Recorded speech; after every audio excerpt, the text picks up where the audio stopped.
മാർഗവർത്തിതപാദുകാ പശുപതേ അംഗസ്യ കൂർച്ഛായതേ ഗണ്ഡൂഷാംബുനിഷേചനം പുരരിവോർ ദിവ്യാഭിഷേകായതേ കഞ്ചിൽ ഭക്ഷിതമാംസശേഷകബളം നവ്യോപഹാരായതേ ഭക്തിക്കിന്ന കരോത്യഹോ വനചരോ ഭക്താവതംസായതേ. നമസ്കാരം. സന്ധ്യാവന്ദനത്തിലേക്ക് എല്ലാവർക്കും സ്വാഗതം. ശിവാനന്ദ ലഹരിയിലത്തെ 63-ാമത്തെ ഒരു ശ്ലോകമാണ് ചൊല്ലിയത്. ഭക്തിയുടെ മുമ്പിൽ മറ്റെല്ലാം നിസ്സാരമാണ്.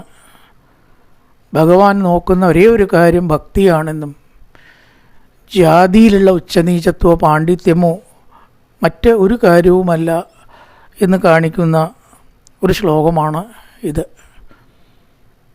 കാളഹസ്തി എന്ന സ്ഥലത്തുള്ള ശിവക്ഷേത്രത്തിനടുത്ത് കാട്ടിലുണ്ടായ ഒരു സംഭവത്തെ ഒരു ശ്ലോകമായിട്ട് വർണ്ണിക്കുകയാണ് ആചാര്യസ്വാമികൾ.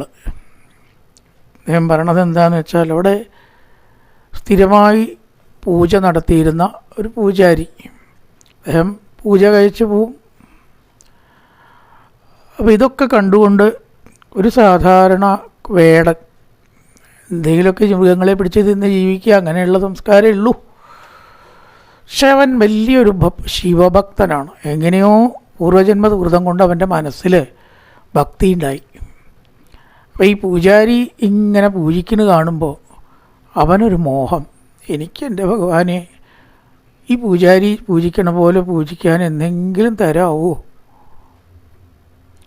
അങ്ങോട്ടൊക്കെ കടന്നാൽ തന്നെ ചീത്തോറയും, പ്രവേശിച്ചാൽ ചീത്തോറയും തൊടാൻ പാടില്ല, അങ്ങനെയൊക്കെയാണല്ലോ പണ്ടത്തെ കാലം. അപ്പം എന്തായാലും രണ്ടും കൽപ്പിച്ചിട്ട് ഒരു ദിവസം രാത്രി ഒന്ന് പൂജിക്കാൻ ഒരവസരം ഉണ്ടാക്കാൻ അവൻ തീരുമാനിച്ചു. ഈ ശരിക്കുള്ള പൂജാരി പോയി കഴിഞ്ഞാൽ ഇവൻ്റെ വിധത്തിലാണ് പൂജിക്കുക. പൂജ പഠിച്ചിട്ടില്ല, അതിന് വേണ്ട സാധനങ്ങളില്ല, മണിയോ കാര്യങ്ങളോ പൂജയ്ക്ക് വേണ്ട വിവിധ വസ്തുക്കളോ ഒന്നും കയ്യിലില്ല, പൂജാവിധികളും അറിയില്ല. അപ്പം എന്താ ചെയ്തത്?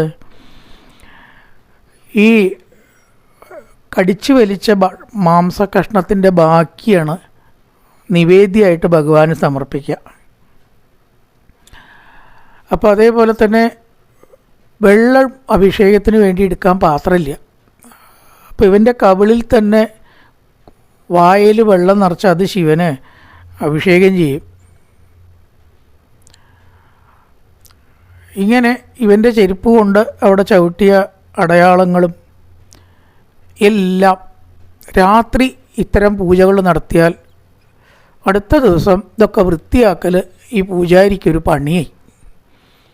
എന്താപ്പോയുടെ മാംസകഷ്ണങ്ങൾ കിടക്കണം, അല്ലെങ്കിൽ ചെരുപ്പ് ചവിട്ടി അടയാളം കാണണം, ഇങ്ങനെ ഇതിനെ വൃത്തിയാക്കി ആരാണ് ഇത് ചെയ്യണത്?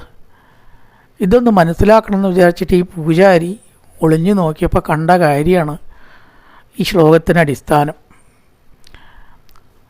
അപ്പം ഇവൻ പ്രാകൃത രീതിയിലാണെങ്കിലും ഭക്തിയോട് കൂടിയിട്ടാണ് പൂജിക്കണത്. ഭക്തിയോട് കൂടിയിട്ട് പൂജിക്കുന്നത് കണ്ട സമയത്ത് പരമേശ്വരന് വലിയ സന്തോഷമായി എന്നാണ്. അപ്പോൾ ഇവനെ പരീക്ഷിക്കാൻ വേണ്ടിയിട്ടും യഥാർത്ഥ പൂജാരിക്ക് ഒരു മുന്നറിയിപ്പ് കൊടുക്കാൻ, ഭക്തിയാണ് വലുതെന്ന് കാണിച്ചു കൊടുക്കാൻ വേണ്ടിയിട്ടും ഭഗവാൻ എന്ത് ചെയ്തു? തൻ്റെ ഒരു കണ്ണ് ആണ് വീഴ്ത്തി. ഈ കണ്ണ് കുറച്ച് തകരാറായി കണ്ടപ്പോൾ, വീഴ്ത്തിയതായിട്ട സമയത്ത് ഈ കാട്ടാളൻ ഒട്ടും ശങ്ക കൂടാതെ തൻ്റെ ഒരു കണ്ണ് ചൂഴ്ന്നെടുത്തിട്ട് ശിവനാട് വെച്ചു. അപ്പോൾ ഭഗവാൻ മറ്റേ കണ്ണും തകരാറാക്കി കേടുവന്നു എന്നുള്ള നിലയ്ക്ക് ആക്കി തീർത്തു. അപ്പോൾ ഇവൻ മറ്റേ രണ്ടാമത്തെ കണ്ണെടുക്കാൻ തയ്യാറാവുകയാണ്. പക്ഷെ ഒരു സംശയം, രണ്ട് കണ്ണും പോയാൽ ഭഗവാന്റെ കണ്ണ് സ്ഥാനം തെറ്റാണ്ട് എങ്ങനെ വയ്ക്കും? അത് എവിടെയെങ്കിലും ആയാൽ അഭംഗിയാവുമല്ലോ. അതിനെന്താ മാർഗം? ഒരു കാര്യം ചെയ്യാം, തൻ്റെ കാലിൽ ഒരു കീറ ചെരുപ്പുണ്ട്, അതുകൊണ്ട് ചവിട്ടി അടയാളാണ്ട് വെച്ചു. ഇത് തെറ്റില്ലല്ലോ. എന്നിട്ട് തൻ്റെ രണ്ടാമത്തെ കണ്ണു കൊടുത്തിട്ട് അവിടെയാണ്ട് വെച്ചു. ഇതോടുകൂടിയിട്ട് ഭഗവാൻ പ്രസന്നനായി അദ്ദേഹത്തിന് മോക്ഷത്തെ കൊടുത്ത് അനുഗ്രഹിക്കുകയാണ്. ഇത് ഒളിഞ്ഞു നിൽക്കുന്നതായിട്ടുള്ള പൂജാരി ഇങ്ങനെ കാണുകയാണ്. അപ്പം അദ്ദേഹം കണ്ട കാഴ്ച അടിസ്ഥാനപ്പെടുത്തിയിട്ടാണ് ഈ ശ്ലോകം. മാർഗാവർത്തിത പാതുക പശുപതേരംഗസ്യ കൂർച്ചായതേ.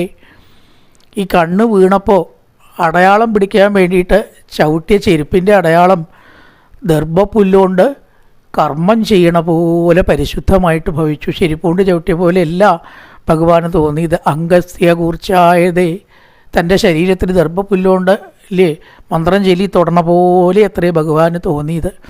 ഗണ്ടു ഷാംബു നിഷേചനം പുരരിപുവായിട്ടുള്ള പരമേശ്വരയുടെ തലയിൽ അഭിഷേകം ചെയ്യുന്നതായിട്ട് ഗംഗാജലം പോലെ തോന്നി. ഈ വായയിൽ നിറച്ചിട്ടുള്ള വെള്ളം തലയിൽ തുപ്പിയപ്പോൾ എങ്ങനെ തോന്നി പരമേശ്വരന്? ഗംഗാജലം പോലെ പരിശുദ്ധമായിട്ട് തോന്നി എന്ന് പറയാണ്. കിഞ്ചിൽ ഭക്ഷിതമം സശേഷകബളം. പൂജാരി നോക്കി കണ്ടപ്പോൾ എന്തേ മനസ്സിലായത്? കടിച്ച ശേഷമുള്ള ആ എച്ചിലായിരിക്കുന്ന ഉച്ഛിഷ്ട മാംസ കഷ്ണം വളരെയധികം ഭക്തിയോടുകൂടി സമർപ്പിക്കുന്ന നിവേദ്യമായിട്ട് തോന്നി. ഭക്തിയോട് കൂടിയിട്ട് ഭക്തന്മാർ എങ്ങനെയൊക്കെ നിഷ്ഠയോടുകൂടി നിവേദ്യം കൊടുക്കുമോ അതുപോലെ സന്തോഷമായിട്ട് ഭഗവാൻ സ്വീകരിച്ചു എന്നാണ്. അവിടെ പറയണ ഭക്തി കിന്നകരോത്യകോ വനചരോ ഭക്താവസംസായതേ. ഭക്തി നമ്മളെ കൊണ്ട് എന്ത് തന്നെ ചെയ്യിക്കില്ല. അവൻ ഭക്തന്മാരിൽ വെച്ച് ഉത്തമനായിട്ട് ഭഗവാൻ സ്വീകരിച്ചു. ഭഗവാൻ സ്വീകരിച്ചാൽ പിന്നെ ആര് സ്വീകരിച്ചില്ലെങ്കിൽ എന്താ? ഭഗവാനല്ലേ സ്വീകരിക്കേണ്ടത്. വേറെ ആരും സ്വീകരിച്ചു ഭഗവാൻ സ്വീകരിച്ചില്ലെങ്കിൽ വല്ല കാര്യമുണ്ടോ? ഇത് ഈ പൂജാരി ഇങ്ങനെ നോക്കി ഇങ്ങനെ കണ്ടു. അത്രയും ഭക്തിയോടുകൂടി കൊടുക്കുന്നതായിട്ടുള്ള നിസ്സാര അശുദ്ധ വസ്തുക്കൾ എത്ര വലുതായിട്ടാണ് ഭഗവാൻ സ്വീകരിച്ചത്. അപ്പോൾ ശുദ്ധാശുദ്ധമോ ജന്മങ്ങളെ കൊണ്ടുള്ള ഉച്ചത്വം വേണം, ഉയർന്ന സമുദായത്തിലാവണം. ഇന്നും നമ്മുടെ സമുദായത്തിൽ ഈ ഉച്ചനീചത്വങ്ങൾ നിലനിൽക്കുന്നു എന്നത് വളരെ സങ്കടകരമായ കാര്യമാണ്. ശങ്കരാചാര്യ അതിനെതിരായിട്ടൊക്കെ പറയും പ്രവർത്തിക്കുകയും ചെയ്തിട്ട് അദ്ദേഹമാണ് ഇവിടെ ഉച്ചനീചത്വങ്ങൾ ഉണ്ടാക്കിയതെന്ന് വരെ പറഞ്ഞുണ്ടാക്കിയ ആൾക്കാർ. ആലോചിച്ച് നോക്കൂ. തൊട്ടുകൂടായ്മയും തീണ്ടിക്കൂടായ്മയും ഉണ്ടാക്കിയത് അദ്ദേഹമാണെന്ന് വരെയുള്ള തെറ്റായ സംഗതി പറഞ്ഞുണ്ടാക്കി. അദ്ദേഹം ഈ ശ്ലോകം കൊണ്ടെങ്കിലും നമുക്ക് മനസ്സിലാക്കാമല്ലോ ഉച്ചനീചത്വത്തിന് എതിരാണെന്ന്. അതുകൊണ്ട് നമ്മുടെ മനസ്സ് ശുദ്ധമാവുകയാണ് കൂട്ടരെ വേണ്ടത്. കുറേ ശാസ്ത്രം പഠിച്ചു, കുറേ ഗ്രാമർ പഠിച്ചു, വ്യാകരണം പഠിച്ചു, ഇതുകൊണ്ടൊന്നും കാര്യമില്ല. മനസ്സ് നിർമ്മലമാണ്. ശബരി കടിച്ചു കൊടുത്ത പഴം രാമായണത്തിൽ ഉദാഹരണമുണ്ട് ഇല്ലേ? ഇവർക്കൊക്കെ ഭക്തിയാണ് വലുതായിട്ടുണ്ടായിരുന്നത്, മറ്റൊന്നും അറിവോ ഇല്ല. ഗോപസ്ത്രീകളും അതെ. അങ്ങനെ എത്ര ഉദാഹരണം നമുക്ക് കാണാൻ കഴിയും.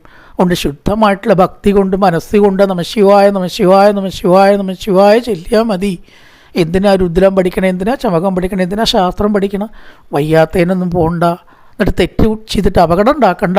നാമം ജപിച്ച് ഭക്തിയോട് കൂടിയിട്ട് നമ്മുടെ മനസ്സ് ഭഗവാന് സമർപ്പിക്കുകയാണ്.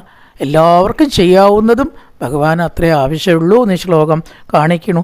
മാർഗാവർത്തിത പാതുക പശുപതേരംഗസ്യ കൂർച്ചായതേ ഗണ്ടൂഷാംബു നിഷേചനം പുരരിപോർ ദിവ്യാഭിഷേകായതേ കിഞ്ചിത് ഭക്ഷിതമാംസശേഷകബളം നവ്യോപകാരായതേ ഭക്തിക്കിന്നകരോത്യഹോ വനചരോ ഭക്താവസംസായതേ. നല്ലൊരു സന്ധ്യ എല്ലാവർക്കും ആശംസിച്ചുകൊണ്ട് നിർത്തുന്നു. നമസ്കാരം.